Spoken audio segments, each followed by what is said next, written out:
Leylек күрөшү Кыргызстан эгемендүүлүктү алгандан бери ар жыл сайын өткөрүлүп келет. Бул жолку мелдеш Leylек районунун Борборунда Абдрахман балбандын жаркын элесине арналып, кошуна Өзбекстандан жана Тажикстандан күрөшчүлөр чакырылган. Жалпысынан 50-гө жакын балбандар күч сынашып 80 кг салмакка чейинки жана андан жогорку салмактагылар үчүн 2 автоунаа байгеге коюлган. Күрөш эрте менен башталып, кечки саат 8ге чейин уланды. Кылымдардан үрп адаты, каада салты жана спорттук оюндары бир болуп келген өзбек жана тажик балбандары да байгелүү орундарды алышты. Ал эми баш байгени кыргыздын балбандары колдон чыгарышкан жок. 80 кг чейинки салмактагылар арасында биринчиликти Leylектин таанымал балбаны Эсенбек Кудайбердиев жеңип алды.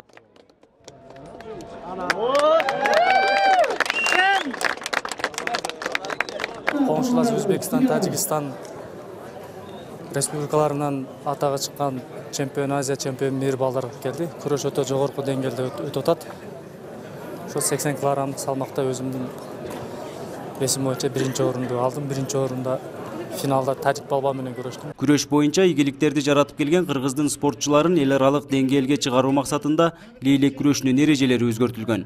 Leylek классикалык күрөшү боюнча атайын федерация уюшулуп, 5 спортчу Кыргызстандын атынан Туркияда өтө турган мелдештерге катыша алышат. Leylek күрөшүнүн кичине анча-мынча эрежелерин өзгөртүп, жана улуттук оюндардын эрежелерине кошуп атабыз. Эмнеге дегенде, бул Leylek күрөшү мурда салттанып калган болсо, ошону өнүктүрүш үчүн классикалык күрөш кылып өзгөртүрүп, муну улуттук спорт комитет спорттон өзүнүн федерациянын аты менен Кудай буйрса, бул олимпиадаларга, дүйнөлүк чемпионаттарга катышканга диплом алып, сертификат алып, бүгүнкү күндө 5 оюнчубуз кетип атат. Ата-бабалардан салт катары келе жаткан күрөш өнөрү кошуналар менен болгон ынтымакты да бекемдейт. Кандай гана маданий иш-чаралар же болбосо эл арасында өткөрүлүүчү той-топурлар буга чейин да күрөшсүз өткөн эмес. Кылымдардан бери кыргыз, тажик жана өзбектер бирин-бири чакырышып күрөш боюнча намысын коргоп келишкен. Leylekте өткөн мелдешке конок катары чакырылган 7 каналдын башкы директору Алтынбек Ажи Жумаев кыргыз эр азаматтары намысты колдон чыгарбагандыгына сыймыктангандыгын билдирди. Карапайым элдин арасынан чыккан өзүбүздүн ушул балбондарыбызды көрүп кубандым да. Анан ошол менен эле бирге мен ушул Leylek жергесинде ушул коңшу мамлекеттер менен дагы достуктун бекемдигин байкадым да.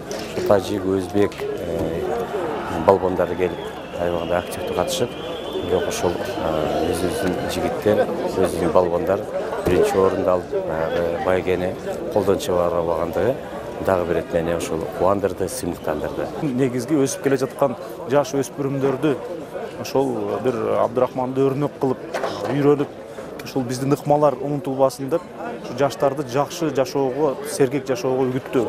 Мына биздин кошуналаш Тажик өлкөсүнөн дагы бир топ балбандар келип катышты. Бул биздин ушул алака береке болуп жашаган кошуна менен ынтымакты да бекемдейт. Бүгүн ошол нерсе болуп өттү. Күрөш мелдеши кийинки жылда Исфана шаарында өткөрүлмөй болду. Аны президенттин кеңешчиси жеке өзү уюштурууну эл алдында убадалады. Нургазы Жайнаков, 7 канал Баткен өкүлчүлүгү.